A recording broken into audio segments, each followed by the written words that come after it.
విజయ twins channel కి స్వాగతం. ఈ రోజు వీడియోలో వచ్చేసి పొద్దున్న నిద్ర లేసిన దగ్గర నుంచి మధ్యాహ్నం దాకా చూడబోతున్నారు. అయితే ఈ రోజు సాంబార్ చేద్దామని పప్పు కుక్కర్ లో పెడితే ఇదేంటో ఆవిరంతా పక్కన నుంచి ఇట్లాగా బయటకు వచ్చేస్తుంది. ఆవిరంతా దాంట్లోంచి నీళ్లు కూడా వచ్చేస్తున్నాయి. అసలు చూడండి, ముందు రోజు నైటే నేను శుభ్రంగా క్లీన్ చేసి పెట్టాను. మళ్ళీ మొత్తం చండాలంగా అయిపోయింది స్టవ్ అంతా.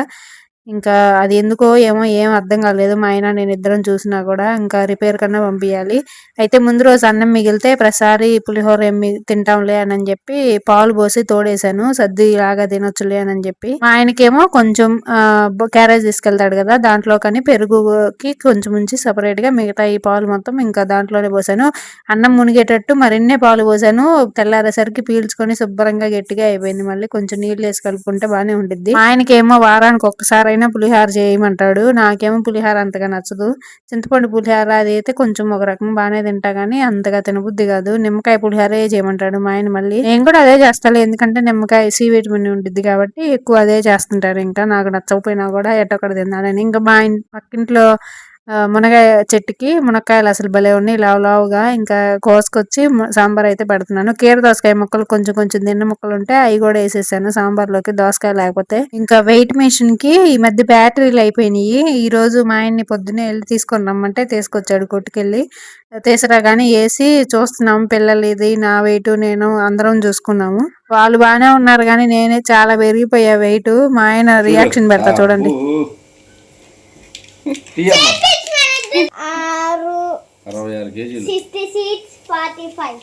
మా ఆయన చూడండి, అబ్బో అంటున్నాడు. మా ఆయన అసలు వెయిట్ పెరిగితే అసలు అట్లాగే లావుగా ఉండడం అసలు ఇష్టం ఉండదు మా ఆయనకి. ఎప్పటికప్పుడు లావు అయిపోతున్నావు చూసుకో, ఫుడ్ తగ్గించని ఎప్పటికప్పుడు చెప్తానే ఉంటాడు. మా ఆయన మాత్రం అసలుకి కొంచెం వెయిట్ పెరిగినా ఎప్పటికప్పుడు ఫుడ్ తగ్గిస్తాడు, అనుకోగానే తగ్గిస్తాడు. మా ఆయన అసలుకి ఫుడ్ మీద అసలు ఇంట్రెస్ట్ ఉండదు మా ఆయనకి.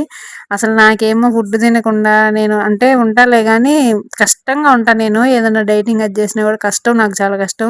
మా ఆయన ఈజీగా ఉంటాడు. అసలు మా ఆయన నా పెళ్ళైన దగ్గర నుంచి ఇప్పుడు దాకా అట్లాగే ఒకే లెవెల్లో మెయింటైన్ చేసుకుంటూ వస్తున్నాడు. నా వల్ల అసలు కావట్లేదు.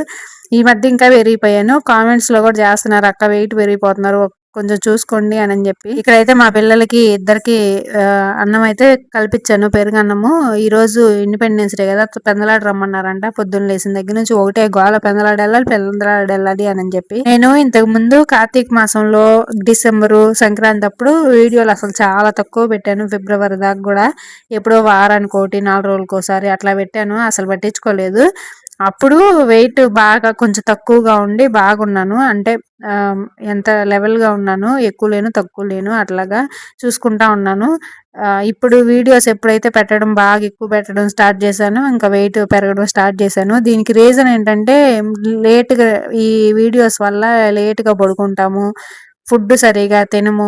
అందువల్ల కొంచెం ఏంటంటే డైజెషన్ ప్రాబ్లమ్స్ వచ్చి మనం ఎప్పుడైతే ఫుడ్ తింటామో అది ఎప్పుడైతే సరిగా అరగకపోతే అది కొలెస్ట్రాల్ కింద మారుద్దంట. అందుకేనేమో నేను లావ్ అయిపోతుంది అని అనిపిస్తుంది నాకైతే. వెయిట్ తగ్గాలంటే కూడా బాగా నిద్రపోతే టైం టు టైం పడుకొని లెగుస్తుంటే బాగా వెయిట్ తగ్గుతారంట. కానీ నాకు రోజు 11:30, 12, పావుతక్కువ 12, ఎక్కువ పావుతక్కువ 12 ఈ వీడియోస్ ఎక్కువ పెడుతున్న కానుంచి ఎంత లేటుగా నిద్రపోతే అంత వెయిట్ ఎక్కువ పెరుగుతూ ఉంటారంట. కానీ చేసేది ఏముంది, ఈ యూట్యూబ్ కావాలంటేనేమో హెల్త్ చూసుకోకూడదు, హెల్త్ కావాలంటేనేమో యూట్యూబ్ వదిలేయాలి. రెండు కావాలంటే అసలు కుదరట్లేదు. ఎట్లా చేసుకోవాలో ఏమో నాకైతే ఏం అర్థం కావట్లేదు. ఇంతకుముందు నేను వెయిట్ లాస్ అయినప్పుడు మీకు చెప్పాను కదా అంటే ఎట్లాగా ఏంటి అని చెప్పి. నాకు తెలుసు బాగా. వెయిట్ లాస్ అవ్వాలంటే చీకటితోటి నిద్ర లేగవాలి, భలే తగ్గుతారు అసలుకి. నాకు ఎక్స్పీరియన్స్ బాగా. పెందలాడి 4:30కి 5:30కి 5కి అట్లా లెగిస్తే, 5:30 కూడా కాదు 4:30కి 5కి అట్లా లెగిస్తే అసలుకి రోజు పెందలాళ్ళు వేసామంటే కొంచెం పగలు ఫుడ్ కొంచెం తగ్గించుకొని తిని పెందలాళ్ళు వేసామంటే భలే తగ్గుతాం అసలుకి. నాకైతే ఎక్కువ పెందలాడి చీకటితోటి లేకడం వల్లే తగ్గాను అనిపించింది నాకైతే. ఈరోజు ఫోన్ చూసుకుంటా వాళ్ళు వెళ్ళగానే కాసేపు ఫోన్ చూసుకుంటా టీ పొయ్యి మీద పెట్టానా, మర్చిపోయాను. మా గిన్నెంతా మాడిపోయింది. ఇంకా మా ఆయన క్యారేజ్ పెట్టేసి మా పిల్లలు కూడా జెండాలు కొనిపించుకొని వెళ్ళారు. వాళ్ళు వెళ్ళగానే నేను కూడా తినేసి అంట్లన్నీ కడిగేస్తున్నాను. అంట్లు మామూలుగా రోజు కడగను వాళ్ళు వెళ్ళగానే. ఈ రోజు ఏంటంటే పిల్లలు ఎప్పటి నుంచో కజ్జికాయలు కానీ ఏమన్నా చేయమని తినే అడుగుతున్నారు. చెక్కలు ఉన్నాయి కానీ ఇంకేమన్నా చేయమని అడుగుతున్నారు, అందుకనే కడుగుతున్నా. ఇప్పుడే పిల్లలు మా ఆయన అందరూ వెళ్ళిపోయారు. ఇంకా నేను కూడా అంట్లన్నీ ఉంటే అంట్లన్నీ కడిగేసి స్టవ్ క్లీన్ చేసి ఎక్కడక్కడ వస్తువులు సర్దేసి ఇప్పటికి పని అయిపోయింది నాది. ఇంకా ఈరోజు అయితే కజ్జికాయలను బిస్కెట్ కాజాలు చేద్దాం అనుకుంటున్నాను. గోధుమ పిండితోటి చేస్తారు కదా, అవి మా అమ్మ చిన్నప్పుడు చేసేది. మేమైతే వాటిని బిస్కెట్ కాజాలు అంటాము. అవి చేద్దాం అనుకుంటున్నాను. పిల్లలకి కజ్జికాయలు అడుగుతున్నారు మా పిల్లలు ఎప్పటి నుంచో. ఇంకా ఈరోజు కొంచెం ఖాళీ ఉంది. వీడియోలన్నీ నేను నైటే షెడ్యూల్ చేసి పెట్టాను. ఇంకా ఇవి చేద్దామని చెప్పి రాత్రి 12 దాకా కూర్చొని మరీ షెడ్యూల్ చేసి పెట్టాను. ఇప్పుడు 12 అవుతుంది టైము. నాకైతే కాసేపు కూర్చుందా అనిపిస్తుంది, కానీ ఇవి చేయాలి, ఇంకా సాయంత్రం లోపు అయిపోవాలి కదా. అందుకని చెప్పి మళ్ళీ ఈరోజు తీసిన వీడియో ఎడిటింగ్ చేసుకోవాలి కదా, అందుకని సాయంత్రం లోపు అయిపోతే మళ్ళీ సాయంత్రం నుంచి ఎడిటింగ్ చేసుకోవచ్చు. సరే, వీడియో కంటిన్యూ అవుతుంది. మీరైతే చిన్న లైక్ ఇవ్వండి, అలాగే సబ్స్క్రైబ్ చేసుకోండి.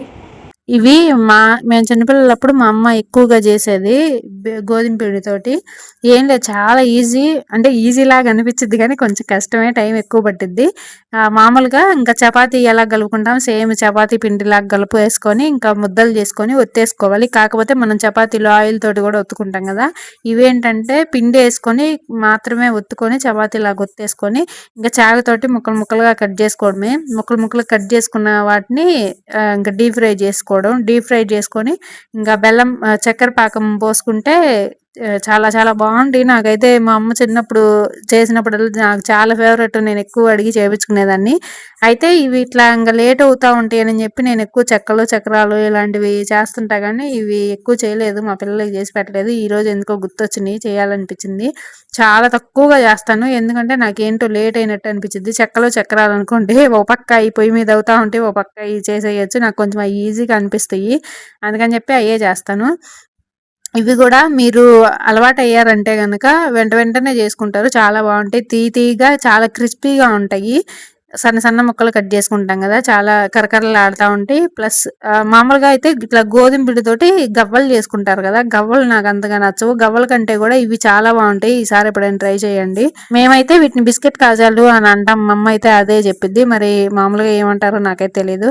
నేను ఇవి చేసుకునేటప్పుడే మా పిల్లలు వచ్చారు, ప్రైజులు వచ్చినాయి అంట, ఇద్దరికి చెరో పెన్ను వచ్చిందంట, చూపిస్తున్నారు. నేను చదువుకునేటప్పుడు అయితే నాకు అసలు ఒక్క ప్రైజ్ కూడా రాదు, ఎప్పుడు రాలేదు నాకు గుర్తున్నంత వరకు. ఎప్పుడో ఒకటే అరా వచ్చింది కానీ అసలు రాదు. స్కూల్లో ఈరోజు లడ్డు బూంది ఇచ్చారంట, అవి తీసుకొని నాకు ఇచ్చారు బిస్కెట్ ప్యాకెట్లను, ఆ లడ్డు బూంది ఇచ్చారంట. వాళ్ళు బిస్కెట్ ప్యాకెట్లు తిని లడ్డు బూంది ఆడబెట్టారు ఇద్దరు. ఇంకా అవి అయితే అన్నీ ఒకేసారి కట్ చేసుకొని, అంటే మరీ ఎక్కువగా మొత్తం ఒకేసారి కట్ చేసేసుకుంటే అడుగునివన్నీ అతుక్కుపోతాయి ఎక్కువసేపు ఉంటే, అందుకని కొంచెం చేసుకొని వేపుకుంటా అట్లాగా చేసుకోవాలి. ఇంకా అవి వేపుకున్న తర్వాత చక్కెర పాకం, అంటే బెల్లం పాకం వేయొచ్చో లేదో నాకైతే తెలియదు, వేయొచ్చేమో. నేనైతే ఎప్పుడు ఇట్లా చక్కెర పాకమే వేస్తాను. కొంచెం తీగ పాకం వచ్చేదాకా ఉడకబెట్టి లైట్గా తీగ పాకం వచ్చిన తర్వాత ఇవన్నీ వేపుకొని పెట్టుకుంటాం కదా, వాటి మీద పోసేసుకోవడమే, ఒక పెద్ద గిన్నెలో వేసేసుకొని తిప్పేసుకోవడమే.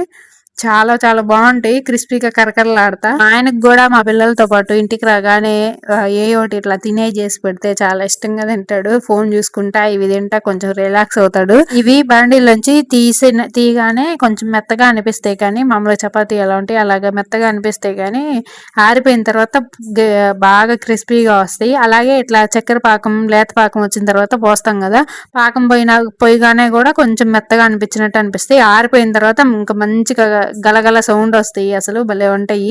ఇంకా అట్లా పాకం పోసేసి ఎగరేయడమే, అంతే. చాలా చాలా బాగుంటాయి. నాకు తెలిసి ఒక 4 రోజులు వస్తాయి ఏమో, ఎక్కువ రోజులు ఏమి ఉండవు. ఇన్ని చేసినా, ఎంత కష్టపడి చేసినా కూడా అంతే ఉండేది. నాకైతే అసలు నడువులు నొప్పులు పుట్టిపోయినాయి. ఎప్పుడు చక్రాలు ఏం తింటాంలే అని చెప్పి ఇంకా కొంచెం ఇవి చేశాను. ఈసారి నుంచి చేయాలి. మామూలుగా అయితే ఈరోజు కజ్జికాయలను ఇవి 2 చేద్దాం అనుకున్నా, కానీ ఇవి చేసేసరికి నా పని అయిపోయింది. ఇంక ఇవి అయిపోయిన తర్వాత మళ్ళీ కజ్జికాయలు చేద్దాంలే, అన్నీ ఒకేసారి ఎందుకు లేనని చెప్పి ఇంక చేయలేదు. అది కజ్జికాయలు అయితే ఇంకా లేట్ అయ్యిద్ది, అసలుకి ఎంత నడువు నొప్పి వచ్చిద్దో నాకైతే. కూర్చొని పిండి వేయడం అదంతా ఓకే, కానీ కింద కూర్చొని రెడీ చేసుకుంటాం కదా పిండి పెట్టుకొని, అదే చాలా లేట్ అయ్యిద్ది. ఈసారి చేస్తే ఎవరైనా హెల్ప్ అన్న తీసుకొని చేయాలి. ఈ పాకం సరిపోదేమో అనుకున్నాను, కానీ రెండోసారి చేయాల్సి వచ్చిద్దేమో అనుకున్నా, కానీ బాగానే సరిపోయింది. ఒక అరకిలో చక్కెర దాకేసాను. నేను కొలత ప్రకారం ఏం చేసినా కూడా కొంచెం అటు ఇటుగా ఉజ్జాయింపుగా వేసేస్తాను. కరెక్ట్ గా సరిపోయింది బానే. పెద్ద గిన్నె అయితే కలపడానికి ఇట్లా అన్ని పాకం అంతా బాగా కలిసిద్దులే అని చెప్పి పెద్ద గిన్నెలు వేసేసుకున్నాను. అసలు ఈ నడువు నొప్పి నాకేనా లేకపోతే అందరికి ఇట్లాగే ఉంటుందో కామెంట్ చేసి చెప్పండి. నాకైతే కొంచెం భయంగానే అనిపిస్తుంది. హాస్పిటల్కి వెళ్ళి చూపించుకుందామని అనుకుంటున్నాను. ఏమన్నా విటమిన్ డెఫిషియన్సీ అలాగే ఏమన్నా ఉందేమో అని చెప్పి ఒక 2 గంటలు కూర్చున్నానంటే ఇంకా బాగా నడుము నొప్పి వచ్చేస్తుంది. కొంచెం సేపు నడుము వాల్చాలనిపిస్తుంది మంచం మీద. ఎందుకో ఏమో కానీ అసలు మనకన్నా కూడా పొలం పనులకు వెళ్ళే వాళ్ళు చాలా నయం. వాళ్ళు అసలు భలే హుషారుగా ఉంటారు. మనం ఇంటికాడ ఉండి అన్ని బాగా చక్కగా తిని కూర్చుంటున్నా కూడా ఏదో ఒక నొప్పులు వస్తానే ఉంటాయి. ఏమంటారు అంతే కదా. మా ఫ్రెండ్స్ లో కూడా పొలం వెళ్ళే వాళ్ళు భలే హుషారుగా ఉంటారు. నేను ఇంటికాడ ఉండి కూడా ఎప్పుడు ఆ నొప్పి ఈ నొప్పి అనుకుంటా ఉంటాను. మళ్ళీ ఫుడ్ కూడా మంచి ఫుడ్ ఏదంటా. ఇంకా మొత్తానికైతే ఈ రెడీ అయిపోయినాయి. చూడండి ఎలా ఉన్నాయో. చూడడానికి కొంచెం మాడిపోయినట్టు అట్లా అనిపిస్తున్నాయి కానీ కొంచెం మాడిపోయినట్టు ఉన్నాయి. భలే క్రిస్పీగా ఉంటాయి. బాగా కరకరలాడుతూ ఉంటాయి. ఇంతకీ వీటి పేరు మీకు తెలిస్తే కనుక కామెంట్ చేసి చెప్పండి. మేమైతే బిస్కెట్ కాజాలు అని అంటాము. అసలు కూర్చొని తింటే తినే కొద్ది ఇంకా ఇంకా తినాలనిపిస్తానే ఉంది మరిన్ని. సరే ఇంక నుంచి లాంగ్ వీడియోస్ ప్రతిరోజు 12:30కి కరెక్ట్ గా పెడదాం అనుకుంటున్నాను. కొంచెం వ్యూస్ పెరిగేటట్టు చూడండి. హైప్ ఇవ్వండి కొంచెం. అంటే 2-3 రోజులు హైప్ ఉంటది అనుకుంటా ఆప్షన్. హైప్ ఇచ్చి కొంచెం లైక్ ఇచ్చి సబ్స్క్రైబ్ చేసుకోండి. మీ ఫ్రెండ్స్ అండ్ ఫ్యామిలీకి కూడా షేర్ చేయండి. ప్రతి వీడియోలో ఏదో ఒకటి యూస్ఫుల్ ఇన్ఫర్మేషన్ ఉండేలాగా చూసుకుంటాను. ఇంకా మా ఆయన రాగానే కూడా అందరం కలిసి కూర్చొని ఏదో ఫోన్లో పాండా వీడియోస్ చూశాడంటే భలే ఫన్నీగా ఉన్నాయి అని చెప్పి సేవ్ చేసి చూపిస్తున్నాడు. ఇంటికి రాగానే అందరం కూర్చొని తింటున్నాం. మా ఆయనకి అయితే మాత్రం భలే నచ్చినాయి అంట. చాలా బాగున్నాయి అని అన్నాడు. క్రిస్పీగా ఉంటాయి కాబట్టి ఎవరికైనా నచ్చుది. కొంచెం తీగా కరకరలాడుతూ ఉంటాయి కాబట్టి. మీరు మీ పిల్లల కోసం ఏ టైప్ స్నాక్స్ ఎక్కువగా చేస్తుంటారు అనేది కామెంట్ చేసి చెప్పండి. మరో మంచి వీడియోతో మళ్ళీ కలుద్దాం. బాయ్.